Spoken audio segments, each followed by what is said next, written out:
এখন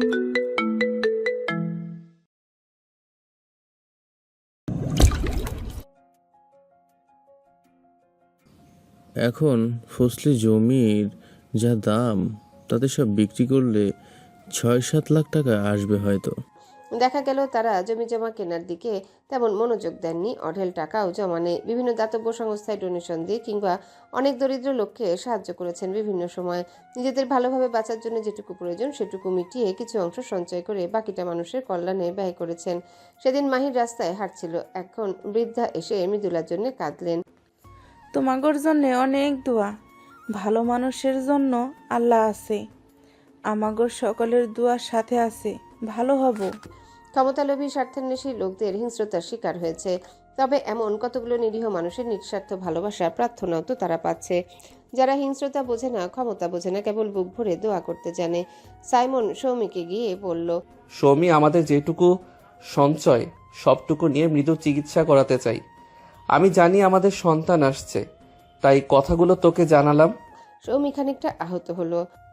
সাইমন, এভাবে বলছিস কেন? তুই কি করে ভাবলি আমি আপত্তি করব? মৃদু তোর একার বোন নয়, আমারও বোন। আমাদের ভীষণ আদরের। ওর চিকিৎসা সবার আগে। সাইমন এগিয়ে এসে সৌমিকে আলিঙ্গন করলো, যেন একটু স্বস্তি খুঁজতে চাইলো। আমি এভাবে বলিনি সৌমি, আমি জানি তুই কখনো আপত্তি করবি না, শুধু তোকে জানাবার জন্য বলেছি। এখন কিসের মধ্যে যাচ্ছি জানিস তো? মাথা ঠিক থাকে না, মাফ করে দে প্লিজ। সৌমি বুঝতে পারে সেও তো ভালো নেই, কেউ ভালো নেই আসলে। হৃদিতা বাবার কাছ থেকে পাওয়া গহনা আর একটা বড় অংশ হোটেলের জন্য বিক্রি করে দিয়েছে, সেটা এখন চলছে ভালো, তবুও সঞ্চয় জমতে শুরু করেনি। খরচ উঠতে এখনো লম্বা পথ বাকি। অল্প কিছু গহনা যেটুকু আছে, মাহির এলে সেসব বের করে তাকে দিয়ে বলল, এগুলো নাও মাহির, আমি জানি এখন টাকার খুব প্রয়োজন। আমরা ব্যবস্থা করে নিচ্ছি, এসব লাগবে না হৃদিতা। আমি তো সেভাবে পড়ি না এগুলো, প্রয়োজনে যদি কাজে না লাগে তাহলে এদের দরকার কি বলতো? মাহির হৃদিতাকে গহনাগুলো ফেরত দিয়ে বলল, আমরা চেষ্টা করছি, যদি লাগে তখন আমি চেয়ে নেব না হয়। ঠিক আছে। মৃদু আপু বিয়েটা ভেঙে দিল, তোমরা বাধা দিলে না কেন? এখন কি করা যাচ্ছে বলো? মৃদু কোনোভাবে চাইছে না, তাছাড়া পান্থরও সিদ্ধান্ত নেবার একটা বিষয় আছে। পান্থ ভাইয়ার দিকটা ভেবে দেখেছো? তার জন্য এত মায়া হয় আমার। যে 2 সপ্তাহ মৃদু আপু হসপিটালে ছিল, প্রতিদিন আসতো, নিষেধ করার পরেও কেমন অসহায়ের মতো ছুটে এসে দূর থেকে দেখতো, খবর নেবার জন্য ছটফট করতো। কখনো কখনো কিছু বিষয় সময়ের হাতে ছেড়ে দিতে হয়, এটাও তেমন। অস্ফুট স্বরে বলল হৃদিতা। মাহিরের চুলগুলো উস্কো খুস্কো হয়ে আছে, চশমা পরা নেই এখন, চোখ কোটরে কালি জমেছে চোখের নিচে। আজ তো ঢাকা যাবে, এখন একটু রেস্ট নাও, আমি মাথা টিপে দিচ্ছি। হাত ধরে টেনে মাহিরকে শুয়ে দিল হৃদিতা। প্রয়োজন নেই হৃদিতা। তোমাকে এইভাবে দেখলে মৃদু আপুর ভালো লাগবে? তোমরা এমন করলে আপুর মানসিক অবস্থা আরো খারাপ হবে। তার জন্য সবগুলো মানুষ কষ্ট পাচ্ছে, এই ভাবনা তার মধ্যে অপরাধ বোধ তৈরি করবে। সাইকিয়াট্রিস্ট কি বলেছে মনে নেই? মাহির আর আপত্তি করলো না। হৃদিতা পরম যত্নে তার মাথায় হাত বুলিয়ে দিতে থাকলো। কিছুক্ষণের মধ্যেই মাহির ঘুমিয়ে পড়ল। হৃদিতার ভীষণ মায়া হলো। গত 1 মাস ধরে এই মানুষটা নির্ঘুম রাতের সাক্ষী সে। একটু ঘুমাক কিছুক্ষণ। মৃদুলার সুস্থতার জন্য দোয়া করলো সে। দরজার মৃদু শব্দ হতে সে দ্রুত পায়ে উঠে গিয়ে দরজা খুলে দিল সন্তর্পণে, যাতে মাহিরের ঘুমটা ভেঙে না যায়। কথা দাঁড়িয়ে আছে, মায়া ফুপু এখন মৃদুলার সাথে ঢাকায়, কথাকে নিয়ে যাননি। হৃদিতার ভীষণ নেওটা সে বেরিয়ে কথাকে কোলে নিয়ে বাইরে থেকে দরজা ভিজিয়ে দিল। পান্থ মৃদুলার সামনে না গেলেও সমস্ত খবর আছে। নিষ্ঠুর মেয়েটা বিয়েটা ভেঙে দিয়েছে, এখন এতগুলো টাকা লাগবে এটা সে জানে। ও এতটাই অকর্মণ্য যে এটুকু সামর্থ্য ওর নেই। ওর টেলিফোন কখনো ধরে না মৃদুলা। সে চিঠি লিখে নিয়মিত, সে জানে চিঠিগুলো সে পড়বে অন্তত। এতগুলো টাকা যদি কিছুটা হলেও সে পাশে থাকতে পারত। অনেক ভেবেচিন্তে একটা সিদ্ধান্ত সে নিল। সেই যে বাবা বাড়ি থেকে বেরিয়ে যেতে বলেছিলেন, আর কখনো সে যায়নি। আজ বহুদিন পর সে বাড়িতে এলো। সন্ধ্যায় বাবা বাসাতেই থাকেন। ওকে দেখেই তিনি বললেন, আবার কেন এসেছিস? বাইরে থাকার শখ মিটে গেছে? ভিক্ষা চাইতে এসেছিস? অধিকার চাইতে এসেছি। কিসের অধিকার? দেশের প্রচলিত আইন অনুযায়ী আপনার সম্পত্তিতে আমারও কিছু অধিকার আছে, সেটা আমাকে বুঝিয়ে দিন। তুই পোলা নামের কলঙ্ক, এই দিন দেখার জন্য তোকে পালছিলাম। অতিথজ্ঞ। সে তো মানুষ, কুকুর বিড়ালও পোষে, তাদের প্রতি যতটা মায়া দেখায় আপনি আমার প্রতি সেটুকুও দেখান নাই। স্টোর রুমে ফেলে রাখা পরিত্যক্ত আসবাব ছিলাম আমি, তবে একেবারে অকেজো না। বাড়ির অসংখ্য কাজকর্ম করতাম। আমাকে কোনোদিন ছেলে হিসেবে ভাবেননি আপনি। সন্তান হিসেবে স্নেহ ভালোবাসা পাবার অধিকার থেকে বঞ্চিত করেছেন। এমনকি পড়াশোনার খরচটাও আমার নিজের ব্যবস্থা করতে হয়েছে। একটা কোনো রকম আশ্রয় আর উচ্ছিষ্ট খাবার ছাড়া আর কোনো দায়িত্ব আপনি নেননি আমার। অন্তত একবার আমার ন্যায্য অধিকারটুকু দেন। সেটা না পারলে আমার মায়ের গয়নাগুলো ফেরত দেন, যেগুলো মা আমাকে দিতে বলেছিল। তুই বাইর হ। আমি দরকার হলে মামলা করব আপনার নামে। বিয়াদব, তোর মতো সন্তান থাকার চাইতে না থাকা ভালো। আপনি কোনোদিন আমাকে সন্তান হিসেবে ভাবেননি। আমি কেন আপনার কথা ভাববো? আমি তোকে এক পয়সাও দিব না। আমি উকিল নিয়ে এসেছি, সে বাইরে আছে। আইনি পথেই হাঁটবো তাহলে। পান্থর দৃঢ়তা দেখে তিনি খানিকটা ভড়কে গেলেন। এরপর সুর পাল্টে বললেন, আমার অবস্থা তুই জানিস তো? তোর ভাই দুইটা রসাতলে গেছে।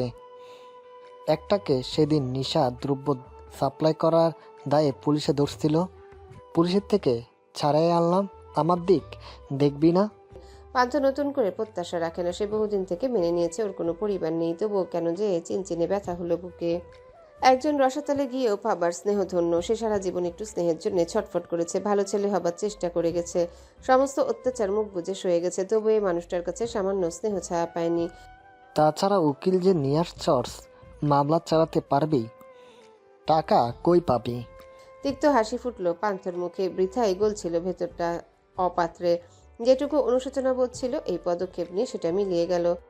মামলা চালানোর জন্য যেটুকু সক্ষমতা আমার আছে। আচ্ছা, আমি ভাবি এটা তো গাছের ফল না, জাকি দিলাম টুক করে পড়ব। প্রসেস আছে একটা। পান্থ ফিরে গেল 2 দিন পরে উকিল নিয়ে আবারও এলো। এবার উকিল নানা আইনি বিষয়ে বোঝাতে তিনি শেষ পর্যন্ত হার মানলেন। ঠিক হলো ওদের কিছু সম্পত্তির একটা অংশ তিনি দেবেন, যদিও প্রাপ্য আরো বেশি, তবুও পান্থ এটুকুই মেনে নিল। 1 মাসের মধ্যে তিনি 80,000 টাকা দিলেন পান্থকে। এরপরে যেন আর কখনো তাকে বিরক্ত না করেন এটাও নিশ্চিত করলেন তিনি। চাকরিতে খুব অল্প সময় ধরে জয়েন করেছে সে, তবে বিয়ের জন্য সে কিছু টাকা রেখেছিল। অন্তত বিয়ের শাড়ি আর কিছু জিনিস যেন দিতে পারে। সম্পত্তি থেকে পাওয়া 80,000 টাকার সাথে সেটা মিলিয়ে 1 লাখ টাকা হলো। এটা খুবই সামান্য, তবুও সামান্য হলেও অংশীদার হতে চায় সে। আজ আষাঢ়ের প্রথম দিন। প্রতীক্ষিত বর্ষা এসেছে প্রকৃতি জুড়ে। পান্থ বহুদিন ধরে এই ঋতুর জন্য তীর্থের কাকের মতো তৃষ্ণার্ত ছিল। সন্ধ্যার পর থেকে ঝুম বৃষ্টি হচ্ছে, ইলেকট্রিসিটি চলে গেছে। সে মোমবাতি জ্বালিয়ে চিঠি লিখতে বসলো। প্রাপক মৃদুলা, আনন্দবাড়ির মেয়ে। মৃদুলা, প্রবল বৃষ্টি বর্ষার জানান দিচ্ছে। তুমি শুনতে পাচ্ছ তো আনন্দবাড়ির মেয়ে? আমি কদম ফুল জোগাড় করেছি আজ। তোমার কদম ফুলের ঋণ বয়ে বেড়াচ্ছি। তোমাকে নিয়ে আমার অসংখ্য স্বপ্ন ছিল। একটা বলি, আমাদের একদিন একটা বাড়ি হবে। তখন সেই বাড়ির চারপাশে কদম ফুল গাছ থাকবে। বর্ষায় কদম ফুটবে, ঋতু অনুযায়ী শিউলি বকুল বেলিও থাকবে। সেই বাড়িতে আমরা একসাথে থাকবো। ভোর নামবে, গোধূলির আলো ছুঁয়ে যাবে, জ্যোৎস্না তার সুধা ঢালবে আমাদের সেই স্বপ্নের বাড়িতে। একসাথে আমরা তা উপভোগ করব, আনন্দে বিষাদে উত্থানে পতনে অথবা প্রাপ্তি অপ্রাপ্তিতে। সেই স্বপ্ন বাড়িতেই একসাথে বুড়ো হব আমরা। তখন থুতথুরে দুজন বর্ষা যাপন করব, একগুচ্ছ কদম ফুল হাতে নিয়ে তুমুল বৃষ্টিতে ভিজতে ভিজতে তোমার সাথে প্রেম করব। ঘর থেকে রবীন্দ্রসঙ্গীত ভেসে আসবে। বাদল দিনের প্রথম কদম ফুল করেছ দান। তোমাকে কিছু বলার ছিল, একটু সময় হবে? একবার তোমার মুখোমুখি দাঁড়াবার অনুমতি মিলবে? আমি শ্বাস নিতে পারছি না। তোমার কাছ থেকে কিছুটা অক্সিজেন সংগ্রহ করব। স্বপ্নগুলো তো মেরে ফেলেছ, আমাকে কি করবে? ইতি, জীবনপথের একজন হতভাগ্য পথিক যে তোমার জন্য অনন্তকাল অপেক্ষায় থাকবে। সুখের জন্য। সুখ আর তুমি আমার কাছে পরিপূরক। একটা ছাড়া অন্যটা আসবে না কোনোদিন। মৃদুলার কানে গেল ওকে দেশের বাইরে নিয়ে যেতে টাকার জন্য এই সংকটময় পরিস্থিতির বিষয়টা। সাবেরি খুব মৃদু গলায় সাইমনকে জিজ্ঞাসা করেছিলেন, টাকার বন্দোবস্ত হলো? আর 1,02,000 টাকা লাগবে বড় চাচি। ও, মেয়েটার এত কষ্ট সহ্য হচ্ছে না। তুমি চিন্তা করো না, আমরা দেখছি। ফুপাও দিতে চাইছেন, কিন্তু বড় চাচা রাজি হচ্ছেন না। আমরা ধার হিসেবে নিতে পারি। পাসপোর্ট করাতে হবে, ভিসার জন্য অ্যাপ্লাই করতে হবে। কতদিন লাগবে কে জানে।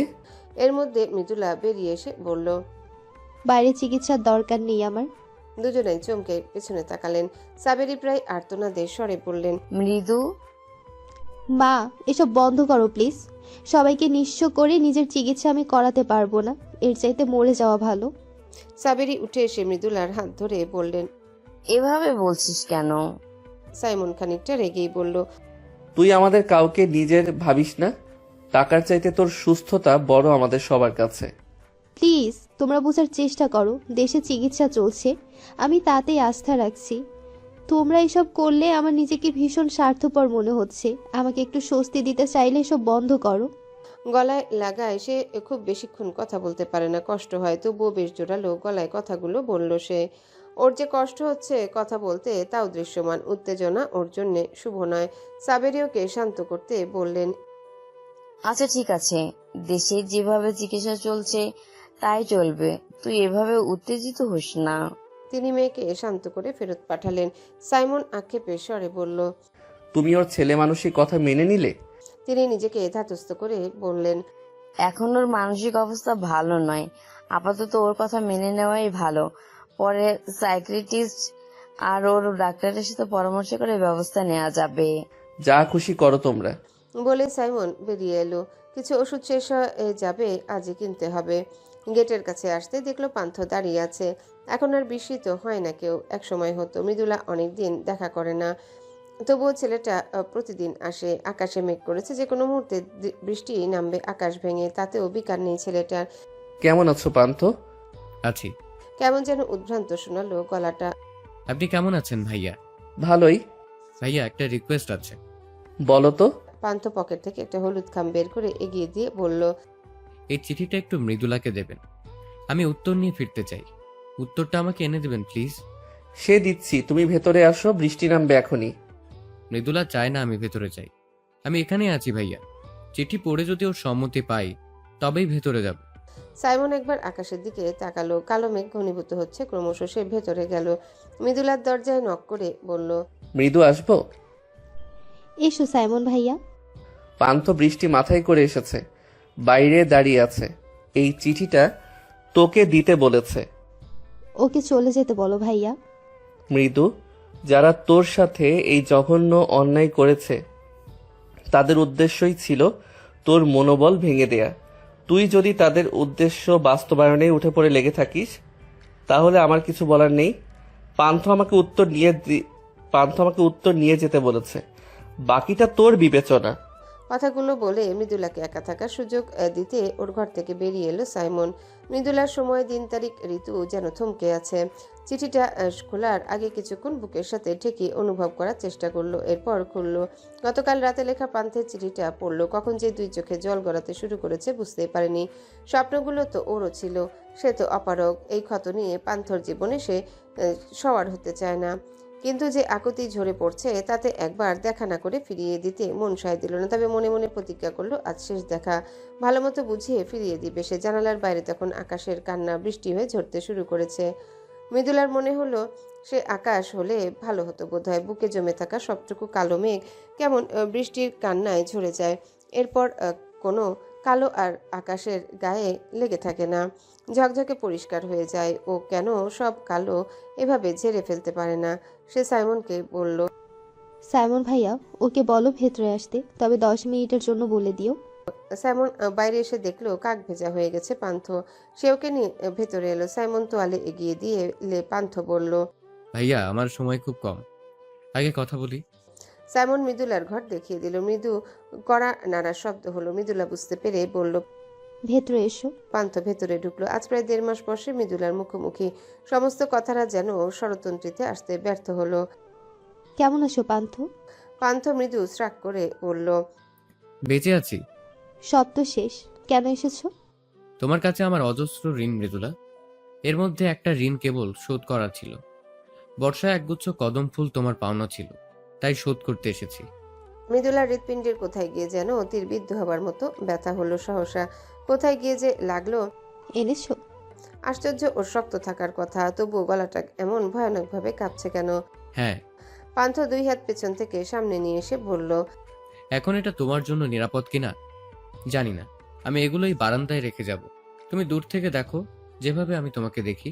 অবশ্য আমি আরো দুর্ভাগা, আমাকে কেবল মনের চোখ দিয়ে তোমাকে দেখতে হয়। কেন পাগলামি করছো পান্থ?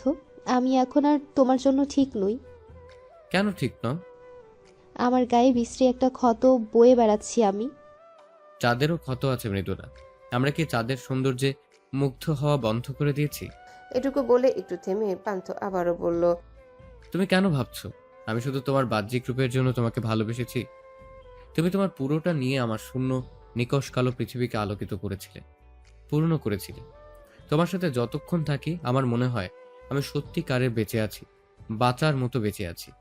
আমি এখন বাঁচি না মৃদু। একেবারে মরে গেলে সব ভুলে যেতাম, কিন্তু জীবন তো মরে যাবার যন্ত্রণা নিয়ে বেঁচে আছি এখন। তুমি পাশে না থাকলে আমি বাঁচি না মৃদু। আমার তো খারাপ লাগবে, তোমার পাশে দাঁড়িয়ে নিজেকে কুৎসিত মনে হবে। শুধু বাহ্যিক রূপ পৃথিবীর সব নয় মৃদু। বাহ্যিক সৌন্দর্য যে কোনো সময় হারিয়ে যায়। তুমি তোমার ভেতরের আলোর জন্য সুন্দর। যার ভেতরে এত আলো, এত জ্যোতি, সে কখনো কুৎসিত হয় না মৃদুলা। তুমি এখনো ঠিক ততটাই সুন্দর যতটা আগে ছিলে। মৃদুলার চোখ বেয়ে জল গড়াচ্ছে, সে টেরি পায়নি। সে কম্পিত গলায় বলল, জীবনটা গল্প, উপন্যাস কিংবা সিনেমার নয় পান্থ, বাস্তবতা অনেক কঠিন। সত্যিকারের জীবনে এসব ফ্যান্টাসির জায়গা নেই। পান্থ এগিয়ে এসে মৃদুলা দুই হাত নিজের হাতের মুঠোয় নিয়ে বলল, আমরা না হয় নিজেরাই একটা গল্প হব মৃদুলা, সত্যিকারের গল্প। আমার কষ্টগুলো তুমি গ্রহণ করেছিলে, তাহলে তোমার ক্ষতটা আমাকে দিতে এত আপত্তি কেন মৃদু? আমার সমস্ত অপূর্ণ জীবনের যন্ত্রণা কেমন যেমন তোমার এই ক্ষতটাও আমার মৃদুলা। আমার অপূর্ণতা তোমার চেয়ে ঢের বেশি। আমরা এই অপূর্ণ দুজন মিলেই না হয় পরিপূর্ণ হব। মৃদুলা ফুপিয়ে উঠল। এত ভালোবাসা কেন এই ছেলেটা ওকে? এমন পৃথিবী প্লাবী প্রলয়ঙ্কারী ভালোবাসাকে সে ঠেকাবে কি করে? সে সামান্য একজন মানুষ, এত শক্তিও নেই। শুধু বলল, এত ভালোবাসো কেন? জানি না, শুধু জানি তোমাকে না ভালোবেসে আমার জন্য অন্য কোনো উপায় ছিল না। আমার শ্বাস নেবার জন্য তোমাকে প্রয়োজন, এক মুঠো শান্তির জন্য তোমাকে প্রয়োজন। একবার বলেছিলাম তুমি বনলতা সেন। দুদণ্ড শান্তির জন্য তুমি ছাড়া এই পৃথিবীতে আমার আর কেউ নেই। কাঁদছো কেন? মৃদুলার প্রশ্নে পান্থ উপলব্ধি করলো সেও কাছে। তোমার জন্য মৃদুলা। আমার হাসি, কান্না, আনন্দ, বিষাদ সবকিছুই কেবল তোমার জন্য। যতদিন বাঁচবো এর পরিবর্তন হবে না। আমার ক্ষত দেখে কখনো আটকে ওঠো যদি? নিজের অস্তিত্বকে দেখে কেউ আটকে ওঠে না, তাছাড়া ওটাও আমারই ক্ষত। এক সময় যদি পুরনো হয়ে যায়? তুমি আমার কাছে অপার্থিব মৃদুলা। তোমার ভালোবাসার আলো কখনো পুরনো হবার নয়। আমি ভীষণ ভাগ্যবতী, তোমাকে পেয়েছি। আমি আরো ভাগ্যবান, তুমি আমার জীবনে এসেছো। একজন পথের মানুষকে তুমি প্রথমবার জীবন চিনিয়েছো, বাঁচতে শিখিয়েছো। তুমি আমাকে ফিরিয়ে দিলে আমি সত্যিই মরে যাব মৃদুলা। মৃদুলা এবার পান্থর চোখের পানি মুছে দিয়ে বলল, আমরা একসাথে বাঁচবো পান্থ, তুমিও আমাকে আত্মবিশ্বাস দিলে বাঁচার। আমি তোমাকে চিনি আত্মবিশ্বাসী মেয়ে হিসেবে। আমার মৃদুলা ভেঙে পড়তে জানে না, ঘুরে দাঁড়াতে জানে। আমি বিশ্বাস করি। মৃদুলার চোখের জল মুছে দিয়ে বলল পান্থ। এরপর সেই জল লেগে থাকা নিজের হাতে ঠোঁট চোয়ালো পান্থ। এরপর অপার্থিব আবেগে বলল, এই জল অমূল্য, বৃথা নষ্ট করো না। মৃদুলা বহুদিন পরে হাসতে চেষ্টা করলো। চামড়ায় টান লাগে বলে সেভাবে ফুটলো না হাসিটা। তবুও পান্থ মুগ্ধ হয়ে তাকিয়ে রইল। এত চমৎকার হাসি সে কখনো দেখেনি। সে অস্ফুট স্বরে বলল, আনন্দবাড়ির মেয়ে তুমি ভীষণ সুন্দর। মৃদুলার ভেতরে শঙ্কা কেটে গেল যে ওর থুতনি থেকে গলার এক পাশ অবধি বিভৎস পোড়া ক্ষতসহ মুগ্ধ হতে পারে সে হাত কখনো ছাড়বে না। সে শুনেছিল মানুষের সৌন্দর্য নির্ভর করে সামনের মানুষটার দৃষ্টিভঙ্গির উপরে। নিজের সমস্তটা দিয়ে ভালো না বাসলে ওর এই অবস্থায় পান্থ মুগ্ধ হতে পারত না। এই মুগ্ধতা পুরোপুরি নির্ভেজাল, কোনো মেকি ভাব নেই, কোনো কৃত্রিমতা নেই, ভেতর থেকে উচ্চারিত। নিজেকে সহসা এত সুখী বলে মৃদুলা। আর পান্থর মনে হলো যে পৃথিবীতে মৃদুলা আছে, সেই পৃথিবী অসম্ভব সুন্দর। সেই পৃথিবীতে বেঁচে থাকার মতো আনন্দময় আর কিছু নেই। আজ মৃদুলা পান্থর বিয়ে। মৃদুলা অ্যাসিডদগ্ধ হবার পরে প্রায় 6 মাস গড়িয়েছে, ক্ষত শুকিয়ে গেছে। তবে সে কিছুতেই বিদেশে চিকিৎসা নিতে রাজি হয়নি। সবাই বলেও কোনো লাভ হয়নি। সে অনড় থেকেছে নিজের মতামতের উপরে। নিজের পরিবারের উপর সে এত বড় খরচের বোঝা চাপাতে চায়নি কোনোভাবেই। এটা নিয়ে তারা অসন্তুষ্ট হয়েছে, কিন্তু সে টলেনি। শেষমেশ সোজা বলেছে, যদি আমাকে পাঠাতেই চাও তাহলে আমাকে মেরে ফেলো আগে। এরপর আর কেউ কোনো চাপ দেয়নি। মেনে নেওয়া ছাড়া উপায়ও ছিল না। তবে দেশের সর্বোচ্চ চিকিৎসা নিশ্চিত করেছে, সেটাও অবশ্য ব্যয়বহুল। চিকিৎসার সময়গুলোতে মৃদুলা দেখেছে যারা অ্যাসিডদগ্ধ হয় তাদের অনেকেরই এই চিকিৎসা ব্যয় বহন করার সামর্থ্য থাকে না। মানবাধিকার সংস্থা বা নারীদের জন্য কাজ করা যে সংস্থাগুলো আছে তাদের স্বল্প কিছু ডোনেশন থাকে, তবে তা যথেষ্ট নয়। একটা মেয়েকে দেখেছে সদ্যবিবাহিত একজন বখাটে বিরক্ত করত বিয়ের আগে থেকে। বিয়ের কিছুদিন পরেই আক্রোশ থেকে মেয়েটার মুখে অ্যাসিড নিক্ষেপ করেছিল জানোয়ারটা। পুরো মুখ ঝলসে গেছে তার। এখন তার স্বামীও ডিভোর্স দিতে চাইছে। মেয়েটার বাবার আর্থিক অবস্থা অসচ্ছল, তার জন্য ভীষণ কষ্ট হয়েছে ওর। সে প্রতিজ্ঞা করেছে সে এদের পাশে দাঁড়াবে কখনো সামর্থ্য হলে। যদি একজন মেয়ের পাশেও দাঁড়াতে পারে আর্থিকভাবে, মানসিকভাবে, তাই চেষ্টা করবে সে। বিয়েটা হচ্ছে পুরোপুরি পারিবারিকভাবে, অনাড়ম্বর আয়োজনে। মৃদুলার মানসিক অবস্থা চিন্তা করে এই সিদ্ধান্ত নেয়া। তাছাড়া এখন এত ভিড়ে যাওয়া ঠিক হবে না। সে পড়েছেও খুব আরামদায়ক একটা সুতির শাড়ি, তবে রংটা টুকটুকে লাল। ও শারীরিক অবস্থা বিবেচনা করে গতকাল পান্থ এটা পাঠিয়েছে। মুখে কোনো প্রসাধন নেই, চোখে গাঢ় কাজল এঁকেছে, ঠোঁটে লিপস্টিক, কপালে ছোট্ট একটা লাল টিপ, কোনো অলংকার নেই, হাতে কেবল একজোড়া স্বর্ণের বালার সাথে কাচের চুড়ি। সৌমির আর কিছুদিন পরেই বাচ্চা হবে, এখন সেভাবে নড়াচড়া করতে পারে না। ওকে সাজিয়ে দিল হৃদিতা। সৌমি বসেছিল পাশে, এসে বলল, বাহ, আমাদের মৃদুকে কি যে মিষ্টি লাগছে। হ্যাঁ আপু, আনন্দবাড়ির রাজকন্যা বলে কথা। হেসে বলল হৃদিতা। মৃদুলা হাসলো যদিও, কিন্তু ভেতরে ভেতরে কষ্ট হলো কেন যেন। সে এখন আর সুন্দর নয়। একবার আয়নায় তাকাও মৃদু আপু। আবারও বলল হৃদিতা। না ভাবি, আমি আয়না দেখতে পারবো না। কেন? আজকের দিনের ক্ষত চিহ্নটা স্মৃতিতে নিতে চাই না। হৃদিতা মৃদুলার হাতে একটা দিয়ে বলল, আপু, তোমার নিজেকে ভালোবাসতে হবে। যারা তোমায় ভালোবাসে তাদের কারো কাছে তোমার সৌন্দর্য ম্লান হয়ে যায়নি। তুমিও নিজেকে ভালোবেসে দেখো, এতটুকু হীনমন্যতা কাজ করবে না তাহলে। নিজের কাছেও নিজেও অনন্য হয়ে উঠবে তাহলে। মৃদুলা চোখ তুলে একবার হৃদিতার দিকে তাকালো। বয়সে ওর চাইতে বেশ ছোট মেয়েটা খুব দ্রুত পরিণত হয়ে উঠেছে। ওর মুখের আশ্বাসের হাসি খানিকটা সাহস জোগালো মৃদুলার মনে। সে আয়নাটা হাতে নিয়ে তাকালো নিজের প্রতিবিম্বের দিকে। সে চেষ্টা করেছিল যেন ক্ষততে চোখ না পড়ে, তবুও সেদিকে সবার আগে চোখ পড়ল। এখন আগের মতো অতটা বিভৎস লাগছে না, তবে সেটাই আগে চোখে পড়ে। পুড়ে যাওয়া অংশে স্কিন গ্রাফটিং করে শরীরের সুস্থ অংশ থেকে চামড়া নিয়ে এখানে বসানো হয়েছে 1.5 মাস আগে। জায়গাটা ভীষণ অমসৃণ, শক্ত হয়ে বসেছে, কালচে হয়ে বসে গেছে। স্বাভাবিক রঙের সাথে পার্থক্য বেশ প্রকট। ওর মনে হলো পান্থটা নিশ্চয়ই পাগল, নইলে এখনো ওতে কেন মুগ্ধ হতে যাবে। পাগল না হলে এমন বিকট ক্ষত নিয়েও একজনকে এতটা ভালোবাসা সম্ভব? সাবেরি ভেতরে এসে জিজ্ঞাসা করলেন, কত দূর? পান্থ সেই সকাল থেকে এসে বসে আছে, কাজী সাহেবও চলে এসেছেন। হয়েছে মা। সাবেরি কাছে এগিয়ে এসে বললেন। দেখি একবার। মৃদুলা মায়ের দিকে তাকালো। সাবেরি ভেতরে যাই চলুক, তিনি তা গোপন করে হাসলেন। এরপর স্নেহ কোমল গলায় বললেন, মাশাল্লাহ, খুব সুখী হমা। পৃথিবীর সব সুখ তোদের হোক। দোয়া করো মা। সবসময় তোরা আমার দোয়ায় থাকিস রে, সব সময়। পান্থ বসার ঘরে মাহির, সাইমন আর আরমানের সাথে বসে আছে। কিছুক্ষণ আগে কাজী এসেছেন, তিনিও বসেছেন এখানে। পান্থর নার্ভাস লাগছে ভীষণ। একটা অফ হোয়াইট পাঞ্জাবি পরেছে, সেটা ঘামে ভিজে গেছে পিঠের দিকে। মনে হচ্ছে ঘরের তাপমাত্রা যেন কয়েক ডিগ্রি বেড়ে গেছে। আজকের তাপমাত্রা কত ডিগ্রি? মৃদুলা ওর কাছে ভীষণ অমূল্য। এই অমূল্যের যথার্থ মূল্য সে দিতে পারবে তো? এই যে আজ বিয়ে করতে হলো, ওর পক্ষের কেউ নেই, একা একা আসতে হলো।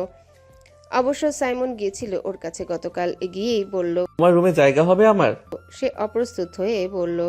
জি সেটা উত্তর না জিজ্ঞাসাটা স্পষ্ট হলো না। সাইমন আবারও প্রশ্ন করলে সে বলল, আপনি আমার এখানে থাকবেন? হ্যাঁ, এত অবাক হচ্ছ কেন? আমি তোমার সাথে বরযাত্রী যাব। কিন্তু আপনি তো মৃদুলার ভাই। তাতে কি? আজ থেকে আমি তোমার বন্ধু। পান্থর ভেবাচেকা খাওয়া মুখের দিকে তাকিয়ে সাইমন বলল, মুখ এমন কেন? আমাকে বন্ধু হিসেবে পছন্দ হয়নি? ততক্ষণে পান্থ সামলে নিয়েছে, তবুও ও কেন জানে না চোখের কোণে জল জমতে শুরু করেছিল। এই বাড়ির মানুষগুলো ওকে প্রতিনিয়ত মায়ের চাদরে জড়িয়ে নিচ্ছে। অবশ্যই পছন্দ। আপনি বসুন না, বসুন প্লিজ। সাইমনের একবার জিজ্ঞেস করতে ইচ্ছে করলো, তুমি কাঁদছো কেন পান্থ? তুমি আমাদের বোনকে যে ভালোবাসা আর আত্মবিশ্বাস দিয়েছ, তোমার নির্বান্ধব জীবনে মমতাহীন শূন্যতায় এইটুকু মমতা নিয়ে আমরা দাঁড়াতে পারি না? কিন্তু সে তো জিজ্ঞাসা করলো না, এতে ছেলেটা বিব্রত হবে। এই মুহূর্তে বিব্রত করা ঠিক হবে না। ওর চোখের জল দেখতে পায়নি এমন ভঙ্গি করে সে জানালার কাছে গিয়ে দাঁড়ালো। এই বাসাটা নতুন ভাড়া নিয়েছে পান্থ, মৃদুলা, আর সে এখানে ছোট্ট সংসার পাতবে। আজ পান্থকে বরের বেশে প্রস্তুত করে নিয়ে এসেছে সাইমন। বিয়ের আনুষ্ঠানিকতা শুরু হতে যাচ্ছে, তাই সম্বিত ফিরল। বহু আকাঙ্ক্ষিত দিন আজ পান্থের জন্যে। দুই পক্ষের কবুল বলা শেষ হলে পান্থর মন হৈমন্তীর আপুর মতো বলে উঠল, আমি পাইলাম আমি ইহাকে পাইলাম। কথাটা চিৎকার করে সমস্ত বিশ্ব ব্রহ্মাণ্ডকে আর প্রতিটা ধূলিকণাকে, প্রতিটা শিশির বিন্দুকে জানাতে ইচ্ছা করলো সে মৃদুলাকে পেয়েছে। এক অসামান্য মানবী তার সমস্ত ভালোবাসা নিয়ে তার মতো এক তুচ্ছ মানবের জীবনে এসেছে। জীবন এত সুন্দর, পৃথিবী এত মাধুর্যপূর্ণ। আহ, সিমি, ইমি আর রাতুল হই হই করছে বাড়ি জুড়ে। তারা গেট ধরে কিছু টাকা পেয়েছে, তার ভাগ বাটোয়ারা চলছে। হঠাৎ বলল, তোরা মেয়েরা হলে ছলনাময়ী। কেন কেন? সিমি আর ইমি প্রতিবাদ করে উঠল। ওই যে আমাদের পাড়ার একটা মেয়ের কথা বলছিলাম না তোদের? তোর চাইতে বয়সে বড়, নতুন এসেছিল। হ্যাঁ, তার কি হয়েছে? সেদিন দেখে একটা ছেলের সাথে পার্কে ঘুরছে। আমাকে দেখে ডেকে বলল, আরে রাতুল, আয় পরিচয় করে দেই। এরপর বলে সে ওর বয়ফ্রেন্ড। আমাকে পরিচয় করে দিল এলাকার ছোট ভাই বলে। চিন্তা করতে পারিস? সিমি আর ইমি সশব্দে হেসে ফেলল। সিমি জিজ্ঞাসা করলো, এখানে ছলনার কি দেখলি? আমার সাথে মধুর সুরে কথা বলা, চকলেট দেয়া, কথা শেয়ার করা, এসব তাহলে কি ছিল? সব সময় হেসে হেসে কথা বলতো। তো একটা বুদ্ধু, আগেই বলেছিলাম মেয়েরা হেসে কথা বললে প্রেম হয়ে যায় না। তাহলে কিভাবে হয়? সেটাই এখনই কি করে বলবো? আগে প্রেমে পড়ি, একটা দুটো, তারপরে বলতে পারবো। রাতুল মহা চিন্তায় পড়ল। ওর একটা দুটো বন্ধু প্রেম করে, সে চিঠি বিলি করে দেয়। মেয়েদের যদি বুঝতেই না পারে তবে ওর প্রেমটা হবে কি করে? বিয়ে হবার পরে মাহির একবার পান্থকে একা পেয়ে বলে, তুমি যে মৃদুকে ভালো রাখবে আমি তা জানি, শুধু বলবো অনেক শুভকামনা তোমাদের জন্য। দোয়া করবেন ভাইয়া। মাহির উঠে এসে জড়িয়ে ধরল পান্থকে। মৃদুলা যখন কবুল বলছিল মাহির দরজার কাছাকাছি দাঁড়িয়েছিল। ওর চোখ ছলছল করছিল, তখন সেটা লুকাতে বোধহয় ভিড় থেকে বেরিয়ে একা একা দাঁড়িয়েছিল। মৃদুলা বিদেশে চিকিৎসা করাতে যাবে না বলার পরে মাহির রেগেছিল, কড়া কথাও বলেছিল কিছু, তাই কাছাকাছি যায়নি। মৃদু আপুকে দোয়া করে দেবে না? হৃদিতা কখন ওর পাশে এসে দাঁড়িয়েছে সে বুঝতেই পারেনি। এখন খানিকটা চমকেই উঠল। মৃদু আপুর সাথে কথা বলতে গিয়ে যদি কান্না পায় তাহলে কেঁদো, আটকে রেখো না। মাহির চোখ নামিয়ে নিল নিজেকে লুকাতে। সন্তর্পণে হৃদিতা ওর হাতটা নিজের হাতের মুঠোয় নিয়ে বলল, আমার কাছ থেকে লুকাতে পারবে না মাহির, তোমাকে আমি এখন পড়তে শিখেছি। মাহির মৃদু হাসলো। কথাটা সত্যি, ওর পুচকে বউ এখন ওকে খোলা বউয়ের মতো পড়তে পারে। আজ বহুদিন পরে আনন্দবাড়ির প্রতিটা মানুষ হাসছে। ইমতিয়াজউদ্দিন সাহেবের বড্ড ভালো লাগছে এটা দেখতে। তিনি তো এটাই চান, তার সন্তান, তাদের স্বামী স্ত্রীরা সকলেই আনন্দে থাকুক। দুঃখ এলে মাথা তুলে প্রবল দৃঢ়তায় তারা মোকাবেলা করুক। সাময়িক দুঃখের কালো মেঘ সরে যাক এদের প্রত্যেকের সূর্যালোকের মতো হাসিতে। তবে তিনি হয়তো আর বেশি দিন এসব দেখতে পারবেন না। পান্থ আর মৃদুলা আজ ফেরা হয়নি নিজেদের সংসারে, আগামীকাল যাবে। মৃদুলার ঘরটা ফুলে ফুলে সাজানো হয়েছে। সেই ফুলের মধ্যে রানীর মতো বসে আছে মৃদুলা। এমন একটা সময় পান্থ কত সহস্রপাত যে দেখেছে। আজ আর স্বপ্ন নয়, স্বপ্নময় বাস্তব। সে ধীর পায়ে এগিয়ে গেল বিছানার দিকে। মৃদুলার একসময় সদা হাসজ্জ্বল মুখে আজ অদ্ভুত এক বিষাদের সুর। সে বসলো বিছানায়, এরপর বলল, আজকের দিনে কিসের বিষাদ? তুমি এত ভালোবাসলে কেন? আমি আগেও উত্তর দিয়েছিলাম মৃদু, তুমি আমার একমাত্র গন্তব্য। আমার আর কেউ নেই, আমার আর কোথাও যাবার জায়গা নেই, তাই বারবার ঘুরে ফিরে তোমার কাছে এসেছি, বারবার আসবো। মৃদুলার সমস্ত বিষাদ প্রাপ্তির জল হয়ে গড়াতে শুরু করলো। পান্থ পানি মুছে দিয়ে বলল, তোমার জন্য একটা গান গাইতে ইচ্ছে করছে, পুরনো গান, শুনবে? শুনবো। পান্থ গাইতে শুরু করলো। বেসুরা গলায় গানও যে এতটা ভালো লাগতে পারে আগে কোনোদিনও উপলব্ধ করতে পারেনি মৃদুলা। প্রতিটা লাইন যেন ওর জন্যই গাইছে পান্থ। চোখ ভরা অশ্রু নিয়ে সে হাসলো। পান্থ পরম যত্নে শুকিয়ে যাওয়া ক্ষততে অত্যন্ত সতর্কতার সাথে ঠোঁট ছোঁয়ালো। মৃদুলার মনে হলো এই জীবনে আর কিছুই চাওয়ার নেই। জীবনসঙ্গী সত্যিকার অর্থেও সাথে সাথে এই ক্ষতচিহ্নকেও আপন করে নিয়েছে। আর পান্থর মনে হলো এমন একটা অপার্থিব মুহূর্ত জীবনে আর কখনো আসেনি। জীবনের বাকি দিনগুলোর প্রতিটা দিন এমন স্বপ্নময় হোক, সেই দোয়াই চাইল সৃষ্টিকর্তার কাছে। আনন্দবাড়িতে নতুন অতিথি এসেছে। পরবর্তী প্রজন্মের প্রথম সন্তান সাইমন সৌমির ফুটফুটে কন্যা সন্তান জন্মেছে। ইমতিয়াজউদ্দিন সাহেব তার মুখ দেখে আশীর্বাদ করলেন, এরপর সৌমির দিকে তাকিয়ে বললেন, মাশাআল্লাহ, তোর নানির মতোই দেখতে হয়েছে। সাইমন পাশ থেকে কপট অভিমানে বলল, ওর নানি কিন্তু আমার দাদি হয়। তো আমি না করলাম কখন? তাহলে ওকেই বললে কেন? তুই পেটে ধরেছিস, ও এতগুলো মাস পেটে ধরেছে, এটুকু এপ্রিসি এস এর প্রাপ্য। দাদুর মজা করে বলা কথার বিপরীতে যে কথাটা সাইমনের মাথায় এসেছিল তা সে বলল না। হাজার ভালো বন্ধুত্বই হোক, দাদুর সাথে এসব কথা বলা যায় না। তবে সে উদমে যাবার পাত্র নয়। আমিও তো বাবা হয়েছি। বলতে গিয়ে অদ্ভুতভাবে গলাটা যেন কেঁপে গেল ওর। অদ্ভুত একটা দায়িত্ব অনুভব করলো। সে বাবা হয়েছে, এই জীবন্ত পুতুলটা ওকে বাবা বলে ডাকবে। পাশ থেকে মাহির বলল, দাদু, বাবু হবার সময় সৌমি যখন অপারেশন থিয়েটারে, তখন সাইমন যে কান্নাকাটি করলো, তার জন্য হলেও ওকে অ্যাপ্রিসিয়েট করা দরকার ছিল। কেঁদেছিস নাকি? পাশ থেকে ইমি বলল। হ্যাঁ, একদম ভ্যাও ভ্যাও করে কেঁদেছে। সাইমন চোখ রাঙিয়ে তাকালো ইমির দিকে। সৌমি আর চোখে দেখলো একবার সারাক্ষণ ওকে রাগিয়ে দেবার মতলব কষা মানুষটা যে ওকে অসম্ভব ভালোবাসে, এটা সে সবসময় উপলব্ধি করেছে। দায়িত্ব না নিতে চাওয়া ছেলেটা কেমন দায়িত্বশীল হয়ে উঠেছে বিয়ের পর থেকে। কিছু কমপ্লিকেসি থাকায় নর্মাল ডেলিভারি করানো হয়নি। ডেলিভারির কিছুদিন আগে থেকে পা ফুলে গিয়েছিল, মাঝে মধ্যে অসহনীয় ব্যথা হতো। ডেলিভারির 2 সপ্তাহ আগে থেকে সমস্ত কাজ থেকে বিরতি নিয়ে সারাক্ষণ সৌমির পাশে থেকেছে। এখন শুনলো কেঁদেছে। নিজেকে ভীষণ ভাগ্যবতী মনে হলো সৌমির। ভীষণ দুষ্টু, দুরন্ত, ওকে সারাক্ষণ বিরক্ত করা ছেলেটার ভালোবাসার ক্ষমতা অপরিসীম। সাইমনের একটু অস্বস্তি হচ্ছিল। প্রথমে সবাই ওর কান্না নিয়ে মজা করছে বলে, তবে তা বেশিক্ষণ স্থায়ী হলো না। তার বউ কাতরাচ্ছে, তার বউ হাসপাতালের অপারেটিং টেবিলে। ওর তো দুশ্চিন্তা হয় নাকি? সে কাঁদবে না তো কে কাঁদবে? প্রান্ত মৃদুলাকে পেঁয়াজ কেটে দিচ্ছিল, তখন ডান হাতের বৃদ্ধাঙ্গুলিতে সামান্য কেটে গেছে। মৃদুলা কপট ধমকে সুরে বলল, কি দরকার এসব করার? আমরা দুজন মানুষ থাকি, তুমি একা কেন করবে সব? এখন হাত কাটলো, কষ্ট কার হচ্ছে? দুইজনেরই। পান্থর সরল উত্তরে মৃদুলা হেসে ফেলল। খাবার টেবিলে দেখলো পান্থ উসকুস করছে, কাটা আঙ্গুলে খেতে কষ্ট হচ্ছে। মৃদুলা নিজের প্লেট থেকে খাবার মাখিয়ে পান্থর মুখে সামনে ধরলো। কি তৃপ্তি নিয়ে ছেলেটা খেলো। চোখের কোণে জল জমলো। মৃদুলা সেটা লক্ষ্য করে জিজ্ঞাসা করলো, কি হয়েছে? জ্বলছে হাতে? পান্থ মাথা দুদিকে নাড়ল। তাহলে? আমাকে কখনো কেউ যত্ন করে খাইয়ে দেয়নি। তুমি যখন মাঝে মধ্যে এটা করো, আমার মনে হয় সময় এভাবেই থেমে থাকুক। আজ হাত কাটার জন্য আমার কোনো কষ্ট নেই, হাত এভাবেই থাকুক। তুমি তাহলে সবসময় এভাবে পরম যত্নে খাইয়ে দেবে আমাকে। মৃদুলা ক্ষণকালের জন্য বিহ্বল হয়ে গেল। কি ভালোবাসা বুভুক্ষু একটা ছেলে, কি চরম বঞ্চনা পেয়েছে পরিবারের কাছ থেকে।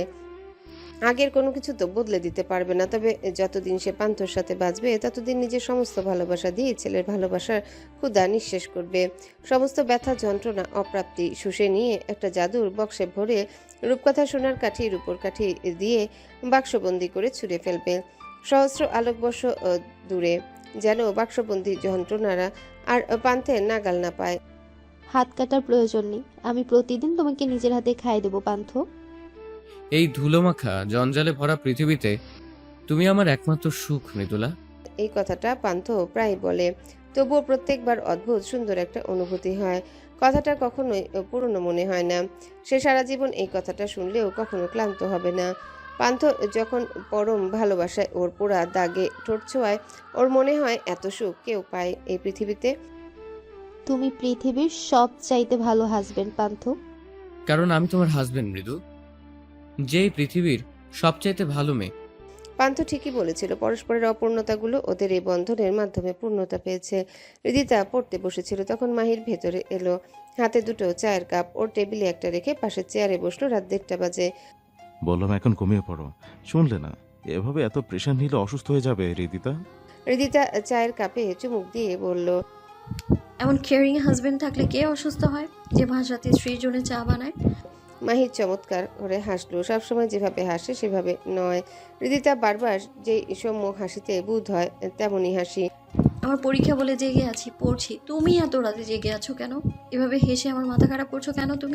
আমার হাসিতে এখনো তোমার মাথা খারাপ হয়? হয়ই তো, সাবধান, বাইরে কোনো মেয়ের সামনে এভাবে হাসবে না কিন্তু। রিদিতার ছেলে মানসিক কথায় আবারও হাসলো মাহির। হাসলে কি হবে? ওরা প্রেমে ট্রেমে পড়ে গেলে? ভয় পাও? মোটেও না। কেন ভয় পাও? আমি তোমাকে পড়তে পারি এখন, তাই ভয়টা নেই। আমি জানি তোমার পা হরকাবে না। তাহলে সাবধান করছো যে? কারণ কিছু জিনিস একান্তই আমার, তোমার এই হাসিটাও তাই। মাহির এবার সশব্দে হেসে ফেললো। এরপর বলল, আমারও তোমাকে দেখবার কিছু একান্ত ব্যক্তিগত বিষয় আছে। পূর্ণিমা রাতে বিশাল আকাশের মস্ত চাঁদের নিচে ভরা জ্যোৎস্না গায়ে মেখে উচ্ছ্বাসিত হাসিয়ে হৃদিতাকে চোখ ভরে দেখতে ইচ্ছে করে। হৃদিতার মন্ত্রমুগ্ধ হয়ে শুনছিল। হঠাৎ মনে পড়ল দাদুকে পত্রিকা পড়ানোর সময় জেনেছে আজ পূর্ণিমা। সে ঝট করে বই বন্ধ করলো, এরপর বলল, চলো। কোথায়? অবাক হয়ে জিজ্ঞাসা করলো মাহির। ছাদে, আজ তো পূর্ণিমা। কিন্তু তোমার পড়া? এক্সাম তো পরশু, আর একটা চ্যাপ্টার বাকি কেবল, এরপর রিভিশন শেষ করতে পারবো। পূর্ণিমা তো প্রতিদিন থাকবে না। শিওর? দ্বিধা নিয়ে প্রশ্ন করলো মাহির। আরে চলো তো। ওরা পা টিপে টিপে ছাদে গেল। অপূর্ব জ্যোৎস্নার জলে ভিজতে ভিজতে মাহির অস্ফুট স্বরে বলল, জ্যোতিময়ী মানবীর গায়ে অলংকার হয়ে শোভা পাচ্ছে এই জ্যোৎস্নালোক। তুচ্ছ এক মানবীর গায়ে অলংকার হয়ে শোভা পাচ্ছে মাহির। আর ওই চাঁদ তার সাক্ষী হয়ে জেগে আছে, যে আরো স্পষ্টভাবে আমাদের দেখতে পারে, তাই এত আলোকিত করেছে চারপাশ। তুমি তুচ্ছ নও মেয়ে, যে হৃদয় আলোকিত সে কখনো তুচ্ছ হয় না। আমার হৃদয়ে তুমি সহমহিমায় বিরাজমান। এই গ্রহে ওই দূর উপগ্রহ যেন আজ সমস্ত সুধা ঢেলে দিচ্ছে। হৃদিতা আবদার করলো, একটা গান শোনাও তো। মাহির গাইতে শুরু করলো। সাইমন কথায় কথায় হঠাৎ বলল, সৌমি, তুই ইদানিং ঘুমের মধ্যে নাক ডাকিস। সৌমি তেলে বেগুনে জ্বলে উঠল।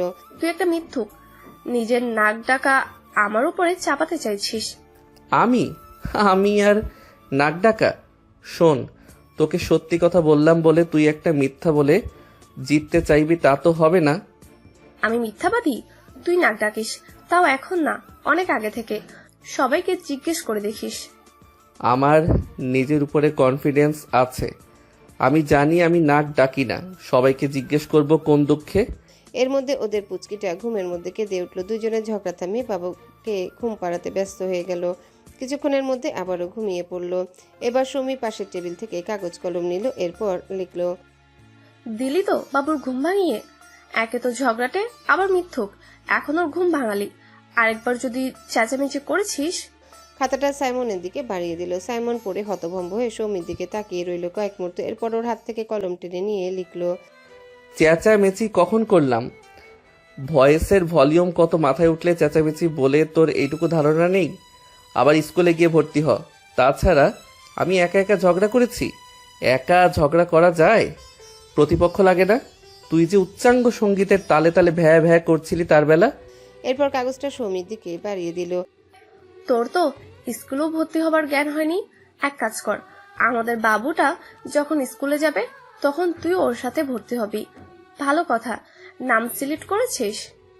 এক একজন এক এক নাম দিচ্ছে, সবগুলো নাম একসাথে জুড়ে একটা নাম রাখি, কি বলিস? আমাদের মেয়ে পৃথিবীর সবচাইতে বড় নামের মানুষ হিসেবে গিনেস বুক অফ ওয়ার্ল্ড রেকর্ডসের নাম লেখাবে। নাম বড় দিয়ে কি হবে? মেয়ে যেন বড় মানুষ হয়, সেটাই বড় কথা। তোর কথা ঠিক আছে, কিন্তু আমাকে বুদ্ধ বললি কেন? লেখা চালাচালির মধ্যে দিয়ে এভাবে ওদের ঝগড়া এগিয়ে চলল। যখন মুখ বন্ধ তখন কলম চলছে। নিরীহ খাতা কলমের যদি কথা বলার শক্তি থাকতো নির্ঘাত বলতো, ছেড়ে দে মা, খেতে পাচ্ছি। সময় গড়িয়ে গেছে অনেকটা। স্নিগ্ধা ট্রান্সফার হয়ে অন্য জায়গায় চলে গেছে। যাবার কিছুদিন পরে একটা দুর্ঘটনায় ওর বাম পা প্যারালাইজড হয়ে গেছে। চাকরি থেকে স্বেচ্ছা অবসর নিয়ে এখন নিঃসঙ্গ জীবনযাপন করছে।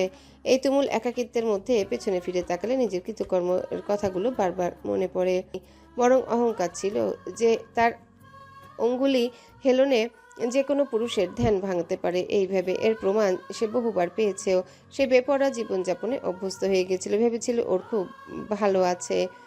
ওর ধারালো লাস্যময়ী রূপের মোহে পড়া পুরুষদের নিয়ে মনে মনে ব্যঙ্গ ঝরে পড়েছে। এটা ছিল ওর কাছে একটা খেলা। আজ এই নির্জন গৃহকোণে বসে যখন জীবন কাটছে, প্রতিদিন জীবনকে নতুনভাবে দেখছে সে। আজ ওর দিকে মুগ্ধ দৃষ্টিতে তাকানোর কেউ নেই। হুইল চেয়ার ছাড়া চলতে পারে না। এই অক্ষম শরীরে কেউ চায় না। আজ জীবনের এতগুলো বছর পেরিয়ে এসে মনে হচ্ছে সে জীবনে ভুল করেছে। যে রূপ চিরস্থায়ী নয় সেটা নিয়ে গর্ব করে তার যাচ্ছে তার ব্যবহার করা মানায় না। যারা রূপের মোহে ওর কাছে এসেছিল তারা আজকেও পাশে নেই। রূপের হানিতে তারাও হারিয়ে গিয়েছে স্নিগ্ধার জীবন থেকে। আজ ওর কেন যেন মনে হলো রূপের জন্য না এসে কেউ যদি ওর নিজস্ব সত্তার জন্য কাছে আসতো, ওকে আপাদমস্তক ভালোবেসে ওর জীবনে আসতো, সে নিশ্চয়ই আজ ওর পাশে থাকতো। গৃহকর্মীর সহায়তা নিয়ে একটা নির্জন নিরস নির্জীব জীবন ওকে কাটাতে হতো না। সে এখনো একাকিত্বের অভ্যস্ত হতে পারেনি। ওর শরীর ভেঙে যাচ্ছে। শেষের দিকের অতিরিক্ত মদ্যপান ওকে ক্ষতিগ্রস্ত করে দিয়েছে। সে রূপের মোহকে ব্যবহার না করে যদি নিজের হারিয়ে ফেলা সত্তাকে দিয়ে কাউকে বেঁধে রাখতে চাইতো, কিন্তু তেমন কেউ কেউ জীবনে এসেছে, যারা এসেছে তাদের কারোর মধ্যে সে বিশ্বস্ততা ছিল না।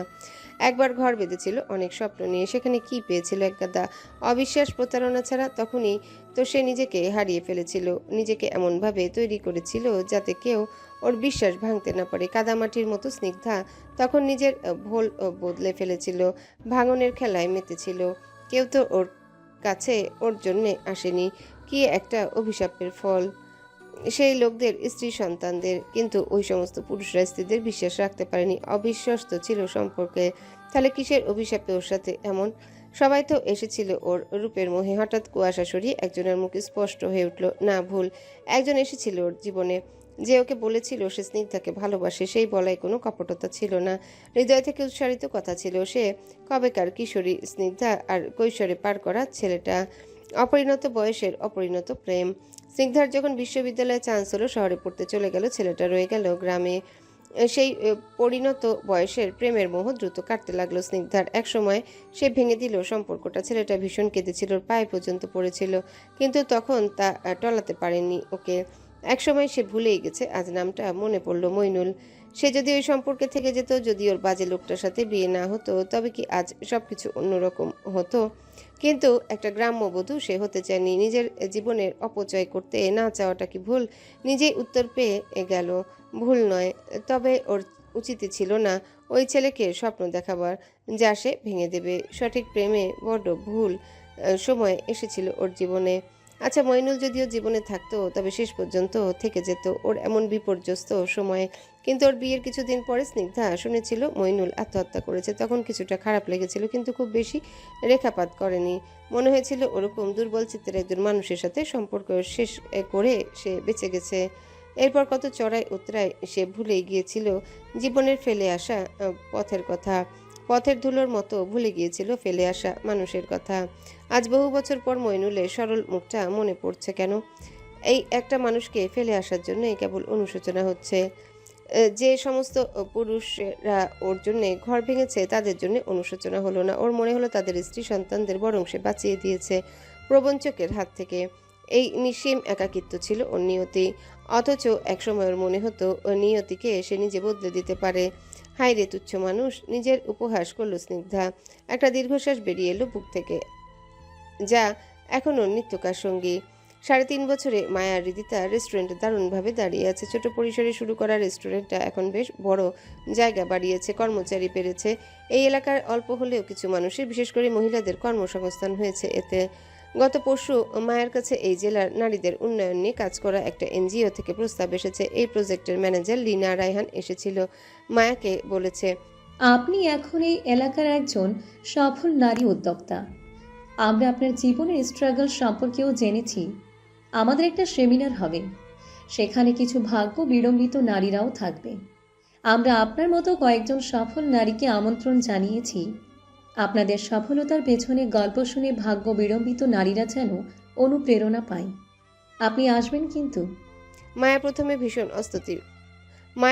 ভীষণ অস্বস্তি বোধ করলো। সে এরকম একটা প্ল্যাটফর্মে কথা বলতে স্বচ্ছন্দ নয়, জড়তা কাজ করে। সে বলল, আপনাদের উদ্যোগটা খুব ভালো, কিন্তু আমি এতটাও সফল এখনো নই আসলে যাতে মানুষ অনুপ্রেরণা পাবে।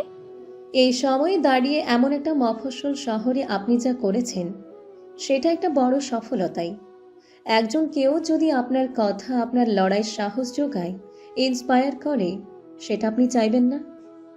পাশে হৃদিতা ছিল তখন। সে বলল, মায়া ফুপু, রাজি হয়ে যাও। এত সাহসী সিদ্ধান্ত নিয়ে ঘুরে দাঁড়াতে পেরেছো, এটাতে সেই তুলনায় ততটা সাহসের প্রয়োজন নেই। এরপর মায়া রাজি হলো। আমি অবশ্যই আসবো। আমার কথা কাজ থেকে যদি একজন মানুষের শক্তি পায়, কেন বলবো না? লীনা একটা ইনভাইটেশন কার্ড দিয়ে গেল মায়াকে বক্তা হিসেবে, আর তার পার্টনার হিসেবে হৃদিতাকেও গেস্ট হিসেবে আমন্ত্রণ জানানো হলো প্রোগ্রামের দিন মাহির হৃদিতা আর মায়াকে ভেন্যুতে নামিয়ে দিয়ে গেল। মায়ার বুক ঢিপ ঢিপ করছিল। প্রায় 200 জন নারী এসেছে, আলোচক মায়া সহ 5 জন। এতগুলো মানুষের সামনে মঞ্চে উঠে মাইক্রোফোন নিয়ে কথা বলা সে পারবে তো? হৃদিতা অভয় দিল, তুমি শুধু তোমার গল্পটা বলবে, তোমার ঘুরে দাঁড়াবার গল্প। এই সত্যি গল্পটাই হয়তো কাউকে অনুপ্রেরণা দেবে। প্রথমে কিছু ভাগ্য বিড়ম্বিত নারী তাদের সাথে হওয়া মানবেতর গল্প করলো।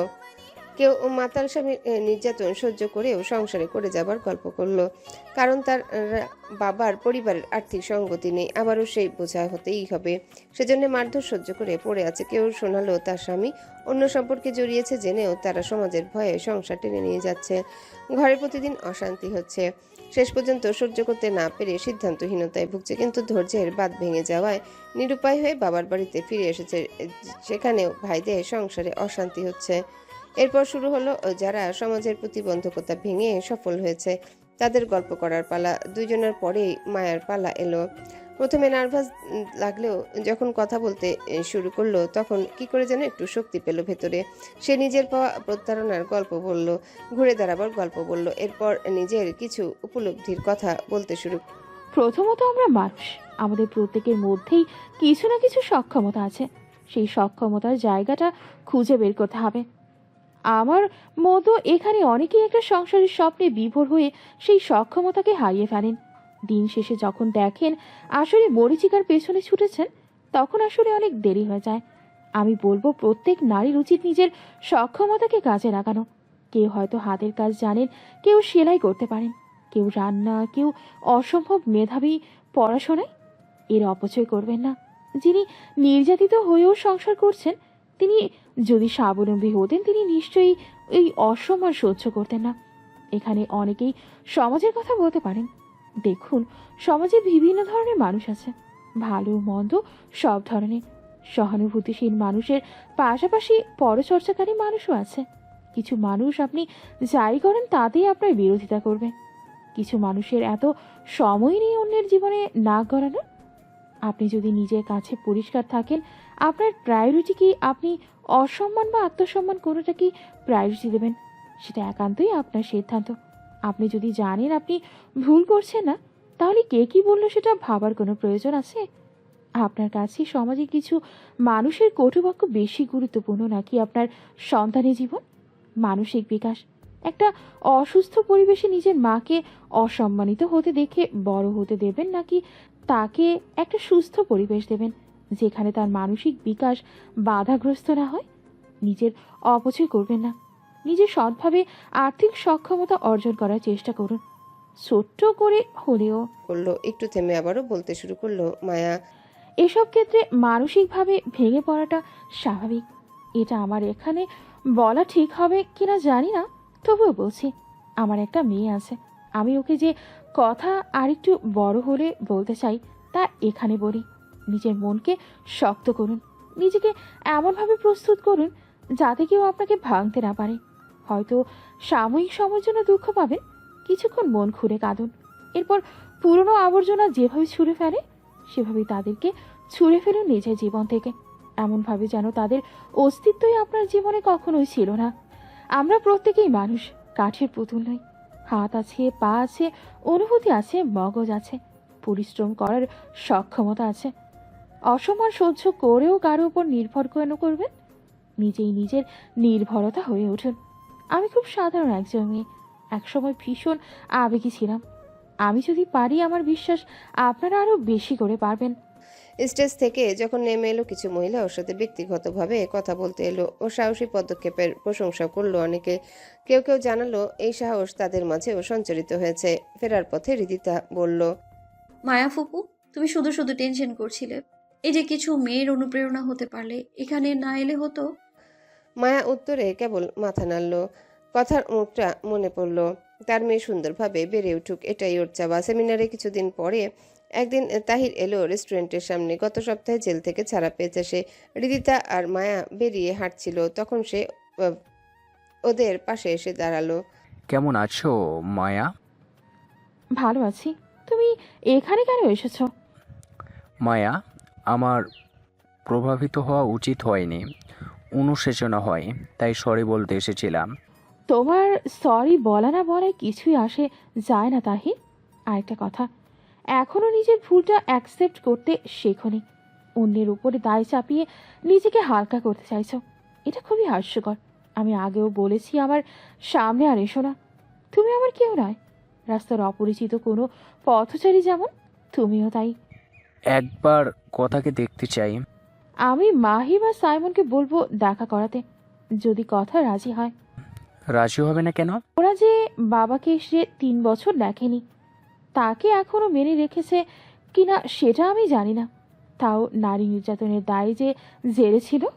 বলে দুটো পা ফেলে হাঁটতে শুরু করলো মায়া। হাঁটার ভঙ্গিতে আত্মবিশ্বাসে বলিয়ান এক নারীর প্রতিচ্ছবি, যে পৃথিবীর সমস্ত যারা জীর্ণতা পাশ কাটিয়ে কিংবা পায়ে দোলে সামনে এগিয়ে যেতে পারে। তাহির থমকে দাঁড়িয়ে সেদিকে তাকিয়ে রইল।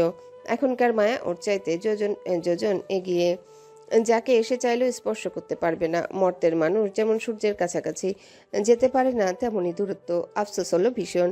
আজ প্রথমবার উপলব্ধি করলো ভুলটা আসলে ওর নিজের। সামান্য প্রলোভনে যারা পা হড়কায় তারা মেরুদণ্ডহীন। নিজেকে তুচ্ছ মনে হলো ভীষণ। সাইমন রুমে বসেছিল নিজের মেয়েকে কোলে নিয়ে। সৌমি হৃদিতার সাথে গল্প করতে গেছে। এর মধ্যে রাতুল এলো। সামিন ভাই কি করো? তুই কখন এলি? একটু আগে তোমার সাথে দেখা করতে এসেছি। এখন কলেজে পড়ে রাতুল। বল। তোমার প্রেমে যে আমি এত হেল্প করলাম, আমি কাউকে পছন্দ করলে আমার জন্য কিছু করতে হবে কিন্তু। যা ভাগ এখান থেকে। কাজের বেলায় কাজী, কাজ ফুরালেই পাজি। আগে বড় হ ঠিকঠাক, এরপর আসিস। তুমি কিন্তু ভুল করলে, আমি কিন্তু আর তোমার কাজ দেব না। শোন, তোর আপুকে আমি বিয়ে করেছি, সে এখন আমার সাথে সংসার করছে সুখে শান্তিতে। তোর সাহায্যের আমার আর দরকার নাই। এরকম সেলফিশ তুমি আয়ান ভাই? একটু সাহায্য তো করতে চেয়েছি। কিসের সাহায্য? প্রেমের। মেয়ে ঘুমিয়ে যাওয়ার তাকে শুইয়ে দিল সাইমন। এরপর বলল, দাঁড়া, প্রেম করাচ্ছি তোকে। রাতুল দৌড়ে বেরিয়ে গেল। সাইমন ওকে ধরার জন্য দৌড় দিল। এর মধ্যে দরজার কাছে আসতেই দেখলো সৌম্য দাঁড়িয়ে আছে। কি সমস্যা? এখন নিজে বাচ্চার বাবা হয়েছিস, অথচ বাচ্চামি গেল না? তোর ভাইকে বল, আমি তো বাচ্চার বাবা হয়ে বাচ্চামি করছি। তোর ভাই এখনই পেকে গেছে। কি করেছে? রাতুল ছুটে এসে বলল, আরে আপু, দুলাইবের সাথে একটু মস্করা করছি। তোর জামাই মজা না বুঝলে আমার কি? সাইমন কটমটিয়ে রাতুলের দিকে তাকালো আর রাতুলের বিজয়ী ভঙ্গিতে হেসে বেরিয়ে গেল। বিচ্ছু পোলা, তোরে একবার বাগ পাই। বিড়বিড় করলো সাইমন। সৌমি হেসে ফেলল। সময় বহমান, পৃথিবীতে সময়ের চাকার কোনো স্থিরতা নেই। নিজের নিয়মেই বয়ে চলে অবিরত। দেখতে দেখতে হৃদিতার অনার্স শেষ হয়ে গেছে। সে এখন 7 মাসের অন্তঃসত্ত্বা। কিছুদিন থেকে সব কাজ থেকে সাময়িক বিরতি নিয়েছে। নিজে থেকে অবশ্য নয়, মায়াফুপু জোর করে ছুটি দিয়েছে। মাহিরও পেছনে কলকাঠি নেড়েছে। এই মানুষটা যেদিন প্রথম জানলো একজন নতুন প্রাণ পৃথিবীতে আসছে, যে তাকে বাবা বলে ডাকবে, সেদিন হৃদিতাকে জড়িয়ে ধরে ওর পেটে মাথা রেখে শিশুর মতো কেঁদেছে। হৃদিতা, তুমি কি জানো এটা আমার জীবনের শ্রেষ্ঠ উপহার? হৃদিতা অস্ফুট স্বরে উত্তর দিয়েছে, আমারও। সেই শ্রেষ্ঠ উপহার যেন সুস্থভাবে পৃথিবীতে আসতে পারে, তার জন্যই সকল চেষ্টা। 1.5 বছর আগে ইমতিয়াজউদ্দিন চলে গেছেন। হৃদিতার ভীষণ মনে পড়ে তার কথা। পত্রিকার পাতায় চোখ রাখলেই মনে হয় দাদু বুঝি সামনে আছেন, তাকে পড়ে শোনাতে হবে আগের দিন পৃথিবীতে ঘটে যাওয়া গুরুত্বপূর্ণ খবরগুলো। আরেকবার আনন্দবাড়ি নিথর হয়ে গিয়েছিল তার প্রস্থানে। দাদু প্রকাশ্যেই সবসময় বলতেন মাহির তার সবচাইতে আদরের। মাহির বেশ ভেঙে পড়েছিল, সেও ভীষণ ভালোবাসত দাদুকে। পুরো বাড়ির মানুষগুলোকে সামলানোর ভার আবারও এসে পড়েছিল হৃদিতার উপর। সে তার দায়িত্ব থেকে বিচ্যুত হয়নি, সামলে নিয়েছে নিজেকে শক্ত করে। এটা তো শুধু দায়িত্ব বা প্রতিদান নয়, এই আনন্দ বাড়ির অংশীদার সে নিজেও। এ বাড়ির মানুষগুলোর সবচাইতে কাছের মানুষ। কোনো এক ভুলের উপর দাঁড়িয়ে নিতান্ত অনিচ্ছায় যে বাড়িতে এসেছিল, সেই বাড়ি থেকে পেয়েছে 2 হাত ভরে ভালোবাসা, বিশ্বাস, সম্মান, বন্ধুত্ব, সব। এমনকি হারিয়ে ফেলা আত্মবিশ্বাস। এই বাড়ির মানুষগুলো সুখ দুঃখ তো ওরও সুখ দুঃখ। এই বাড়ি আর বাড়ির মানুষগুলো কবে যেন ওর নিজের হয়ে গেছে। জীবন কি ভীষণ আনপ্রেডিক্টেবল। হৃদিতা যেহেতু এখন বাড়িতেই আছে 1 মাস ধরে, তাই পরিবর্তনটা চোখে পড়েছে। সে হয়তো এই স্টেজের মধ্যে গিয়েছে বলে এমন হয়েছে। সিমি সদ্য ইন্টারমিডিয়েটে ভর্তি হয়েছে। হৃদিতা খেয়াল করেছে সিমি বদলে যাচ্ছে। উচ্ছল সিমি হঠাৎ চুপচাপ হয়ে গেছে, একলা থাকতে পছন্দ করছে। তবে কোথাও যেন একটা অস্থিরতা ভেতরে, কি যেন ভাবে সবসময়। একা একা হাসে। একদিন দেখলো লাইব্রেরিতে বসে নীরবে কাঁদছে। সবাই হয়তো ধরে নিয়েছে এই বয়সে এমন হয়, কিন্তু হৃদিতার সন্দেহ হলো এমন তো একসময় ওর সাথেও হয়েছে। হাজারটা দ্বিধা ভাঙতে গিয়ে একা একা কেঁদেছে। প্রথমে প্রেমে পড়ার অনুভূতিতে হঠাৎ মৃদু হেসেছে। কেউ বুঝি বুঝে ফেলে এই ভয়ে কথা বলা কমিয়ে দিয়েছে। সবে তো মিলে যাচ্ছে কি করে? ভীষণ চিন্তায় পড়ে যায় হৃদিতা। মাহিরের সাথে শেয়ার করবে কিনা ভেবেছিল একবার, কিন্তু শুধু সন্দেহবশত শেয়ার করলে সবকিছু আরো গুলিয়ে যাবে। সিমিকে এখন কেউ কিছু বললে আরো বেপরোয়া হয়ে উঠতে পারে। তাই সে সিমির উপরে নজর রাখছিল ওর অজ্ঞাতে। তবে সে সিমির সাথে গল্প করতো, যদি কিছু জানা যায়। তবে প্রসঙ্গ তোলেনি কখনো। হৃদিতার ইদানিং ঘুমের সমস্যা হয়, মাহিরও ওর সাথে জেগে থাকে তখন। আজ ঘুমিয়ে পড়েছিল হৃদিতা, হঠাৎ ঘুম ভেঙে গেল। দেখলো মাহির ঘুমাচ্ছে, তাই আর ডাকলো না। পরিশ্রম করে এসে ওর জন্য ঠিক মতো ঘুমাতেও পারে না। আজ ঘুমাক, জগে পানি ভরা থাকে, আজ তাও নেই। সে আস্তে করে উঠলো, এরপর রুম থেকে বেরিয়ে এলো।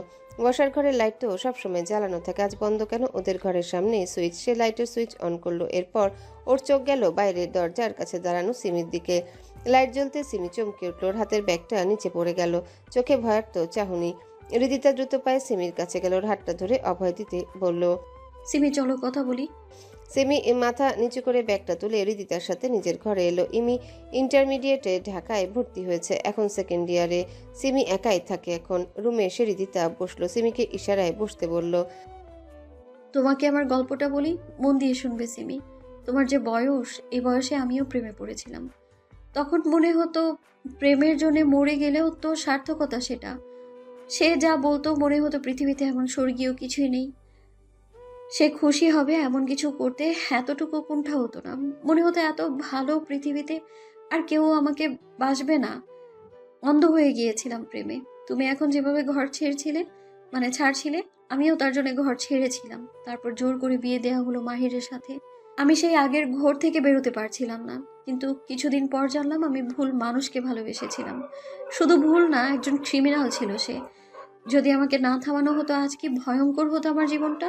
সিমি অস্ফুট স্বরে বলল, ও খুব ভালো মানুষ ভাবি। হৃদিতা মমতা নিয়ে সিমির হাত ধরল, মৃদু হাসলো, এরপর বলল, সিমি তোমার এখন যে বয়স, এখন ভালো মন্দ চিনতে শেখে না মানুষ। এ সময় মানুষকে তুমি চেনো আবেগ দিয়ে। দেখো এই আবেগের জন্য তুমি সব ভুলে যাচ্ছিলে। তুমি এভাবে চলে গেলে চাচা চাচির কি হতো? এই বাড়ির বাকিরা সবাই তোমাকে কত ভালোবাসে, তারা কতটা কষ্ট পেত একবার ভাবো। বুঝতে পারছো সিমি? সিমি এবার হৃদিতার কাঁধে মাথা রেখে কেঁদে ফেললো ফুপিয়ে। আমি ভুল করেছি ভাবি, এত কিছু মাথায় আসেনি, কিন্তু ও।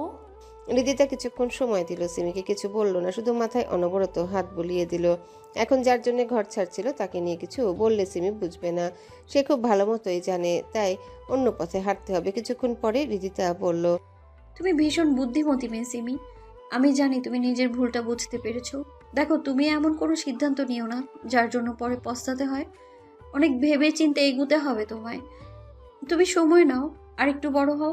এরপরেও যদি মনে হয় এই ছেলে তোমার জন্য ঠিক, আমি নিজে তোমার হয়ে বাসায় কথা বলবো, সবাইকে রাজি করাবো, প্রমিস। সিমি মাথা তুলে হৃদিতার মুখের দিকে তাকালো, এরপর বলল, সত্যি? সত্যি। আমাকে বিশ্বাস করতে পারো, তবে একটা কথা দিতে হবে। বলো। এর মধ্যে এমন কিছু করবে না যাতে পরিবারের মানুষগুলো কষ্ট পায়। কথা দিলে? দিলাম। এই তো বুদ্ধিমতী সিমি। এখন মন দিয়ে পড়াশোনা করো। বাড়ির সবার মুখ উজ্জ্বল করতে হবে কিন্তু। আমি কাউকে কিছুই বলবো না আজকের কথা।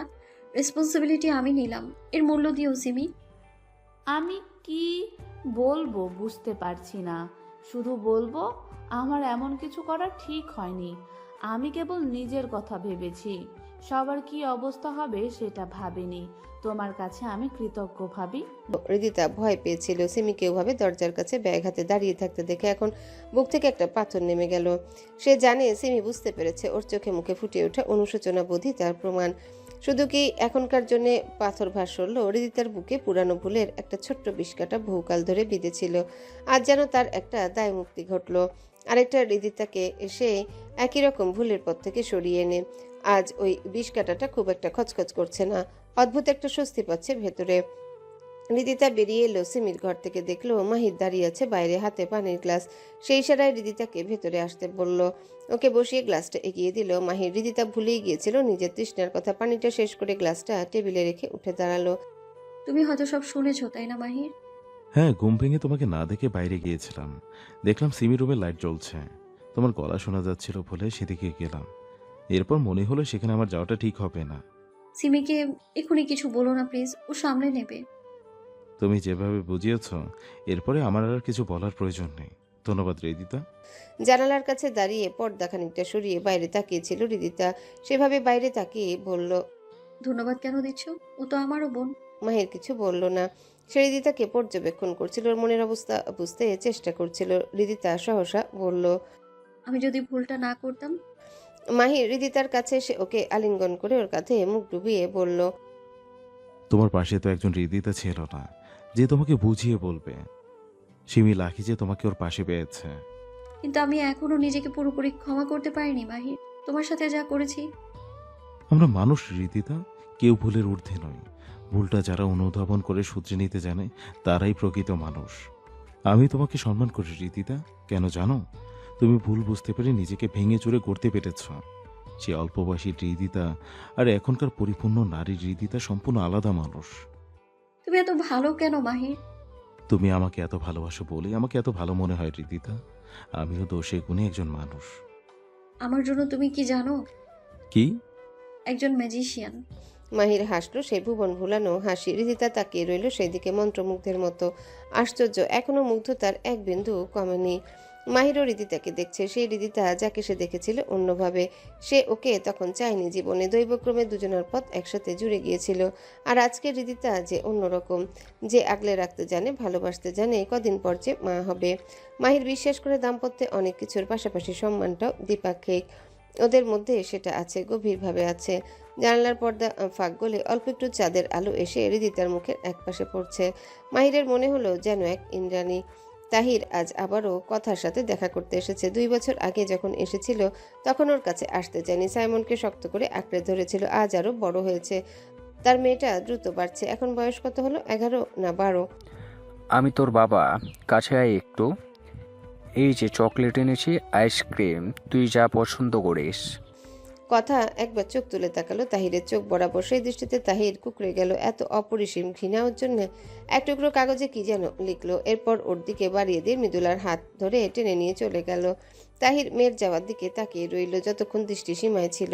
এরপর কাগজের লেখা পড়ল, আমার মা বাবা দুটোই আমার মা। আপনি আর কোনোদিনও আমার সামনে আসবেন না। আমি আপনাকে পছন্দ করি না। এইটুকু মেয়ে এত শক্ত কথা বলতে পারে? তাহিরের মনে হলো সন্তানের চোখে নিজের জন্য ঘৃণা দেখাচ্ছে, বড় শাস্তি আর কিছু হয় না। ও চাকরি নিয়ে জেল থেকে বেরিয়ে এখানে সেখানে এটা সেটা করে কোনো মতে খেয়ে পড়ে বেঁচে আছে, তাতে নিজের প্রতি আক্ষেপ হয়েছে। কিন্তু এই ঘৃণার পর মনে হচ্ছে এর চেয়ে মরে গেলেও বুঝি বেঁচে যেত। কিন্তু সে জানে এত সহজে ওর মৃত্যু নেই, এই শাস্তি থেকে ওর পরিত্রাণ নেই। এই বেঁচে থাকা এক ফোঁটা শান্তি নেই, স্বস্তি নেই। কি দুঃসহ এই বেঁচে থাকা। বাড়িতে এসে কথা মায়াকে জড়িয়ে ধরে কাঁদলো। মায়া শুধু একবার বলল, শক্ত হওয়া। জীবনে অনেক মুহূর্ত আসবে যখন মনে হবে সব শেষ। হয়তো নিজের খুব কাছের মানুষই এমন পরিস্থিতি তৈরি করবে, কিন্তু পথ চলা থামানো যাবে না। ভেঙে পড়ে কিছুক্ষণ থেমে দম দিবি। কষ্টগুলো ঝেড়ে ফেলতে যতক্ষণ লাগে ততক্ষণ দাঁড়াবি, এরপর আবার এগিয়ে যাবি আত্মবিশ্বাস নিয়ে। সবসময় আমি হয়তো তোর পাশে থাকবো না, তখন এসব মাথায় রাখবি। কথা চোখ মুছে ফেলল। এরপর আবারও মাকে শক্ত করে জড়িয়ে ধরল। মায়া জানে তার মেয়ে বয়সের তুলনায় যথেষ্ট বোঝে। যারা বৈরী পরিস্থিতির মধ্য দিয়ে যায় তারা দ্রুত বাস্তবতা বুঝতে শেখে, কথাও তাই। তার শুধু চাওয়া মেয়েটা বড় হোক, মানুষ হোক, একজন সত্যিকারের মানুষ যে হবে আত্মবিশ্বাসে বলিয়ান। মাহির সন্তান সুস্থভাবে পৃথিবীতে এসেছে এবং সন্তানের মাও সুস্থ আছে শুনে শুকরিয়া আদায় করলো। এরপর মনে মনে বলল, দাদু, আমার সন্তানকে তুমি দেখতে যেতে পারলে না, তবে আমি জানি তোমার দোয়া ওর সাথে আছে। সাবেরি একটা চেন রিদিতার হাতে দিয়ে বললেন, এটা বাবা আমাকে দিয়েছিলেন তোমাদের প্রথম সন্তানের জন্য। বাড়িতে আরো একটা আনন্দের উপলক্ষ তৈরি হলো। অনেকদিন পরে সবাই এসেছে। রাতে বাবু কাঁদলে, মাহিরের ঘুম ভাঙলে মেয়েকে কোলে নিয়ে বারান্দায় পায়চারি করে সে। রিদিতা অনেক কষ্ট করে সারাদিন, এখন ঘুমাক। আমিনুল হক সাহেব এলেন সস্ত্রীক। তারা মেয়েকে সুখী দেখে আনন্দিত হলেন। আমিনুল হক সাহেব মাহিরকে ডেকে বললেন, মাহির, আমার দোয়া সবসময় তোমার জন্যই থাকবে। তুমি যা করেছো। তাকে থামিয়ে দিয়ে মাহির বলল, স্যার প্লিজ, এভাবে বলে আমার অস্বস্তি হয়। আমারও তো আপনাকে ধন্যবাদ জানানো উচিত। আপনি আমাকে যোগ্য মনে করেছেন বলেই আমি রিদিতাকে পেয়েছি। আমি তোমাকে চিনতে ভুল করিনি Mahir. I am proud of you my child. আপনি শুধু দোয়া করবেন স্যার। পান্থর এই বাড়িতে এলে ভালো লাগে। সে পারিবারিক আবহ কখনো পায়নি। এখানে এলে মনে হয় যেন একটা পরিবার, যারা ওকে আপন করে নিয়েছে। কি চমৎকার ভয়াবহ কি চমৎকার আবহ এই বাড়ির। পরিবার বুঝি এমনই হয়। সে কতটা বঞ্চিত হয়েছে সারা জীবন। সাবেরিকে মা ডাকে, ইফতেখারকে বাবা ডেকে নিজের অভাব পূরণ করে। তারা মৃদুলার মতো তাকেও সন্তান স্নেহে গ্রহণ করেছেন। সাবেরি প্রতিবাদ জিজ্ঞাসা করেন, তোমার পছন্দের খাবার কি শুধু আমাকে বলো। তিনি সবসময় ওর পছন্দের খাবার রান্না করে পাশে বসে খাওয়ান। মৃদুলা অ্যাসিডদগ্ধ নারীদের নিয়ে কাজ করে, একটা এনজিওর পক্ষে ফান্ড সংগ্রহ করে অ্যাসিডদগ্ধ নারীদের চিকিৎসার জন্য। সাথে অপরাধীরা যেন দ্রুত বিচারের মুখোমুখি হয়, শাস্তি যেন দ্রুততম সময় কার্যকর হয়, এসব নিয়ে জনমত গঠনের কাজ করে। ইফতেখার, ইশতিয়াক আর আরমান তাদের ব্যবসার ভার পরবর্তী প্রজন্মের কাছে তুলে দিয়ে যেতে চান।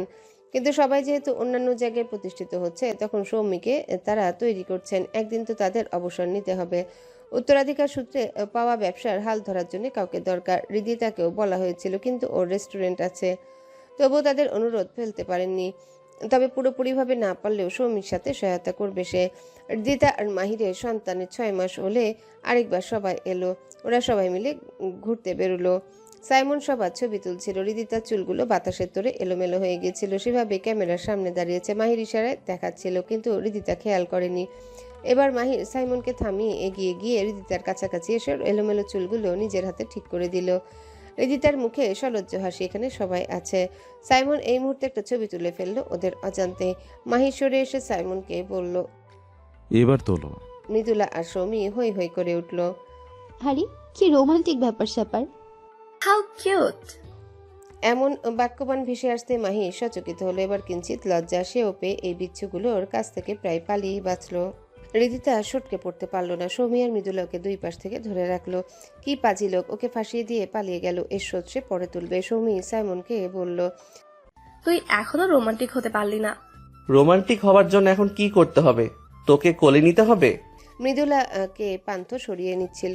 এই ঝগড়ায় না থাকাটাই নিরাপদ। মৃদুলা সরে যেতে যেতে ফোরন কাটলো। নিতে পারো সাইমন ভাইয়া, আমরা মাইন্ড করব না। চাইলে ক্যামেরাটা দাও, ছবি তুলে দিতে পারি। সাইমন ধমক দিল, তোর মুখে লাগাম নেই? বড় ভাইয়ের সাথে এইভাবে কেউ কথা বলে? ততক্ষণে পান্থ মৃদুলাকে নিয়ে সরে পড়েছে। সৌমি চোখ রাঙিয়ে বলল, তোর আক্কেল নেই। কয়দিন পরে তোর মেয়ে বড় হবে। সাইমন আশেপাশে তাকিয়ে দেখলো কেউ নেই। এরপর কাচের চুড়ি বের করে সৌমির হাতে পরিয়ে দিয়ে বলল, এখন বল রোমান্টিক হতে পেরেছি কিনা? আগে দিলেই পারতি। সাইমন ছবি তুলে ফেললো। রেয়ার এক্সপ্রেশন লাজুক সৌমি। ওই ছবি তুই যদি বের করেছিস তো খবর আছে। আমি ফ্রেমে বাঁধিয়ে রাখবো। আবারও ঝগড়া লেগে গেল দুজনের। এর মধ্যে সিমি আর ইমি, হৃদিতা, সৌমির দুই বাবু দুজন কোলে নিয়েছিল, সাথে রাতুল। ওরা এসে সাইমনকে বলল, নাও, তোমার জন্য কান্নাকাটি করছে। সাইমন সৌমির দিকে তাকিয়ে বলল, দেখলি আমার টিমে বাবুটা? টেনে আনলে কেন? মৃদুলা জিজ্ঞাসা করলো পান্থকে। আমার লজ্জা লাগছিল। ওরে লাজুক লতা বর আমার। পান্থর মুখ লাল হয়ে গেল। সে পালাবার চেষ্টা করে বলল, আমি গেলাম। এর মধ্যে বৃষ্টির ফোঁটা পড়তে শুরু করলো। সে ঘুরে মৃদুলাকে বলল, ভিজবে? হ্যাঁ, তোমার সমস্যা হয় যদি? এখন তো শুকিয়ে গেছে। তাছাড়া আমি সার্জিক্যাল টেপ লাগিয়ে নিচ্ছি, ব্যাগে আছে। পান্থ নিজেই লাগিয়ে দিল। মৃদুলা কিছু ভাবার ভঙ্গি করে বলল, এবার বর্ষার কদম ফুল কই? পান্থ পকেট থেকে একটা কদম ফুল বের করে এগিয়ে দিয়ে বলল, আজকের জন্য একটা চলবে? চলবে। ওরা হাত ধরে বৃষ্টিতে ভিজছে। এই প্রথম একসাথে বৃষ্টি উদযাপন। এখনো বাড়ি হয়নি ওদের। তবু এই বৃষ্টি, কদম ফুল তো আছে, তাতে ভালোবাসাই বাসি হোক না হয়।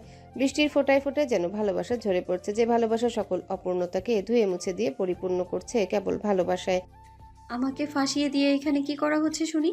হৃদিতা কপট রেগে জিজ্ঞাসা করলো। মাহির খুবই ইনোসেন্ট অভিব্যক্তি নিয়ে বলল, আমি ফাঁসিয়েছি কি করে? তোমার সাথে আজকের জন্য কথা বন্ধ। ঠিক আছে, আমি আমার ছেলের সাথে কথা বলবো।